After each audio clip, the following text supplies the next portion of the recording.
성경을 쓰였네.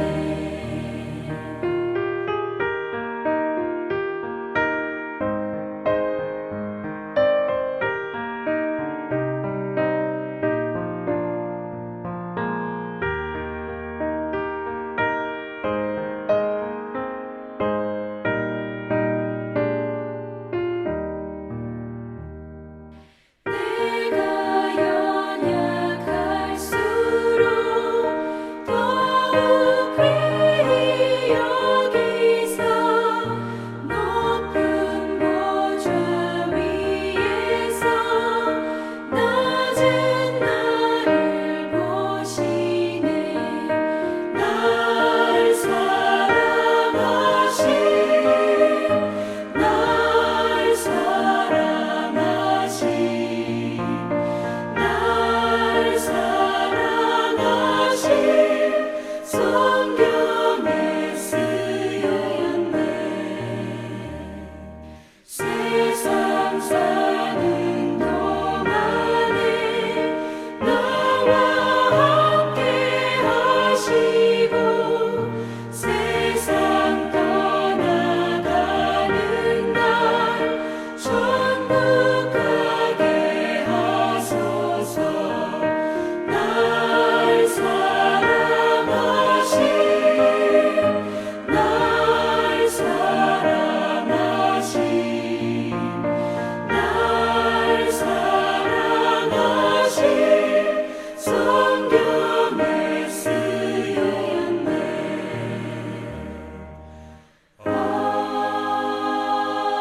아멘. 오늘 함께 읽을 말씀은 잠언 17장 1절, 2절입니다. 마른 떡 한 조각만 있고도 화목하는 것이 제육이 집에 가득하고도 다투는 것보다 나으니라. 슬기로운 종은 부끄러운 짓을 하는 주인의 아들을 다스리겠고 또 형제들 중에서 유업을 나누어 얻으리라. 아멘. 오늘 첫 번째는 가정의 행복은 어디에 있나입니다. 한국보건사회연구원의 2021년 통계에 따르면 우리나라 가정이 힘들어하고 갈등에 빠지는 첫 번째 원인은 가구원의 건강이었습니다. 네, 가족 중에 아픈 사람이 있으면 특히 중증 질환을 앓게 되면 온 가족이 함께 고통을 겪습니다. 간병을 해야 하고 치료비 부담 때문에 또는 아파서 일을 할 수 없어서 경제적으로도 위기에 빠질 수 있습니다. 그래서 가정에 갈등이 생길 수 있습니다. 가정 갈등의 두 번째 원인은 경제적 어려움이었습니다. 네, 갖고 싶은 것뿐만 아니라 정말 필요한 것도 살 수 없는 위기 상황이 오면 부부간의 갈등이 일어날 수 있고 자녀들이 가정에 불만을 가질 수 있습니다. 가정 갈등의 세 번째 원인은 취업 및 실업이었습니다. 가장이 직장을 잃게 된다거나 자녀들이 오랫동안 취업이 안 되면 갈등이 일어날 수 있죠. 이외에는 자녀 교육 및 행동, 그렇죠. 자녀 문제 때문에 가정의 갈등이 일어날 수 있죠. 또 주거 관련 문제, 네, 더 좋은 입지, 더 나은 환경에서 살고 싶은데 경제적인 여건 때문에 그게 안 될 때 갈등이 일어날 수 있습니다. 또 가구원 간의 관계 등이 갈등의 주요 요인으로 조사되었습니다. 그런데 확실히 가장 주요한 갈등인 가구원의 건강, 경제적 어려움, 취업 및 실업, 주거 관련 문제는 경제적인 조건과 밀접한 관련이 있습니다. 아무래도 상식적으로, 경제적으로 어느 정도는 여유가 있어야 가정이 화목할 수 있을 것 같죠. 그런데 오늘 잠언 말씀은 우리의 이런 상식에 완전히 반대되는 이야기를 합니다. 1절입니다. 마른 떡 한 조각만 있고도 화목하는 것이 제육이 집에 가득하고도 다투는 것보다 나으니라. 여기서 마른 떡은 아주 오래돼서 다 말라버린 떡입니다. 먹기가 힘들죠. 하지만 다른 먹을 게 없어서 그걸 버리지 못하고 온 가족이 마른 떡을 먹으려는 걸까요? 아니면 유통기한 임박한 음식을 싼 가격에 사서 먹으려는 걸까요? 아무튼 이 가정은 확실히 경제적인 위기 속에 있습니다. 하지만 화목할 수 있답니다. 그리고 제육이라는 것은 제육볶음 만드는 돼지고기가 아니고 제사를 드린 고기, 즉 하나님께 제사 드리고 남은 고기라는 뜻입니다. 하나님께 제사 드릴 때 가난한 사람들은 비둘기로 제사를 드렸지만 부자들은 양, 소 이런 대형 동물로 제사를 드렸습니다. 요즘도 소 한 마리 사서 잡으려면 한 마리에 1,000원 원까지도 하죠. 그러니까 소를 잡아다가 제사를 드리는 사람은 극소수의 부자들이었던 것입니다. 그런데 1절처럼 제육이 집에 가득하려면 소 같은 대형 동물로 제사를 드릴 수 있는 부잣집인 것입니다. 그런데 이 집은 소를 잡아서 제사를 드릴 만큼 부자이고 심지어 하나님께 제사를 드리는 종교적인 의무까지도 다 수행하면서 다툰다고 합니다. 이건 예배를 허투루 드린 것이죠. 예배를 드린다는 것은 돈과 시간만 바치면 되는 게 아니고 좀 하나님 앞에 마음을 비우고 겸손하게 하나님 우리를 도와주세요 하는 그런 자세가 있어야 하는데 그런 예배를 드리는 자세가 전혀 없습니다. 그러니까 예배를 드리고 나서도 전혀 변화가 없고 반목과 질시를 그치지 않습니다. 잠언은 경제적인 위기 속에 있지만 화목하고 그 와중에도 서로를 돌보고 아끼고 사랑하는 가정이 부자이고 종교적인 의무를 다 감당하면서도 싸우는 가정보다 훨씬 낫다고 말씀합니다. 정말 그렇지 않을까요? 가정의 경제적인 풍요와 종교적 의무 준수가 자동적으로 우리 가족을 행복하게 해주지 못합니다. 가정이 화목하려면 희생을 해야 합니다. 가정을 부양하느라 고생하는 것도 희생이지만 그런 경제적인 조건을 갖춰주기 위해 노력하는 것보다 서로를 아끼고 배려하고 사랑하고 섬기고 양보하고 맞춰주고 어려운 중에도 기쁨과 즐거움을 찾기 위한 희생을 해야 화목할 수 있습니다. 그러면 경제적인 위기 속에서도 화목할 수 있는 것입니다. 이런 가정에 하나님께서 복을 안 주시겠습니까? 행복은 멀리 있지 않습니다. 하지만 희생이 따릅니다. 우리 각자의 가정에 어려움들이 있을 것입니다.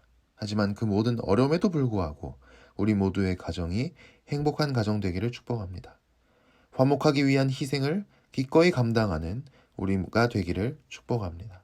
주님께서 가정마다 하늘의 복을 가득 내려주시기를 축복합니다. 오늘 두 번째는 뒤바뀐 운명입니다. 요즘은 금수저, 은수저, 흑수저 하면서 수저 계급론을 이야기합니다. 태어날 때부터 이건희 씨 아들이랑 노동자 아들이랑 이런 계급이 있고 이건 안 바뀐다는 겁니다. 인간은 다 존엄하고 평등하고 자유롭다는 민주사회가 되었지만 우리는 다 알잖아요. 직업, 소득 수준, 사는 지역이 다 다른 이유가 뭔지를 알잖아요. 그런데 그거 바꾸기가 쉽습니까? 우리야 신앙인이니까 하늘나라 바라보면서 신경 안 쓰고 살면 상관없지만 오늘날도 이런 계층은 조선시대만큼이나 공고합니다. 그래서 학부모님들이 올인하는 것은 자녀 교육입니다. 교육으로 계층의 유지 또는 상승을 꿈꿔보는 것이죠. 운명을 한번 바꿔보려고 하는 것이죠. 하지만 이제 우리 사회는 예전만큼 개천에서 용나는 일이 잘 안 일어난다고 합니다. 서울대 신입생 8명 중 1명이 강남 3구 출신이라고 하지 않습니까? 그런데 오늘 말씀은 이런 운명이 뒤바뀌는 일이 일어날 수 있다라고 이야기합니다. 2절에 나오죠. 슬기로운 종은 부끄러운 짓을 하는 주인의 아들을 다스리겠고 또 형제들 중에 유업을 나누어 얻으리라. 바로 이런 이야기입니다. 옛날에 한 기업인이 있는데 아들을 여럿 두었습니다. 그런데 그 중에 하나가 오렌지족인지 망나니인지 게으르고 방탕하고 일을 안 합니다. 아버지가 벌어둔 걸 까먹기만 합니다. 뭐 하나 일을 맡겨서 시켜봐도 똑바로 하질 않습니다. 그러면서 제 아버지 회사 어차피 자기 것 될 거라고 큰 소리 뻥뻥 치고 다니는 거죠. 그런데 그 기업인에게는 종이 하나가 있는데 그 종은 슬기롭습니다. 잠언의 지혜를 아는 사람입니다. 그래서 근면하고 눈빛이 살아있습니다. 실제로 일을 맡겨보면 열심히 잘해서 좋은 성과를 냅니다. 결국 그 기업인은 종을 아들로 입양하고 다른 형제 중 하나와 같이 기업을 물려줍니다. 하지만 농땡이 피던 아들은 평사원 자리를 하나 줘서 옛날에 종이었던 사람의 다스림을 받게 합니다. 안 그러면 아들도 망치고 평생 이룩한 기업도 망치게 생겼으니까요. 잠언의 지혜는 우리 삶과 동떨어진 고리타분한 이야기가 아닙니다. 능력 있는 하나님의 말씀입니다. 잠언의 지혜는 우리의 운명을 달라지게 할 것이며 우리 자녀들의 운명을 달라지게 할 것입니다. 잠언을 읽히십시오. 하나님 말씀으로 우리 자녀들, 청소년들, 청년들, 어린이들을 교육합시다.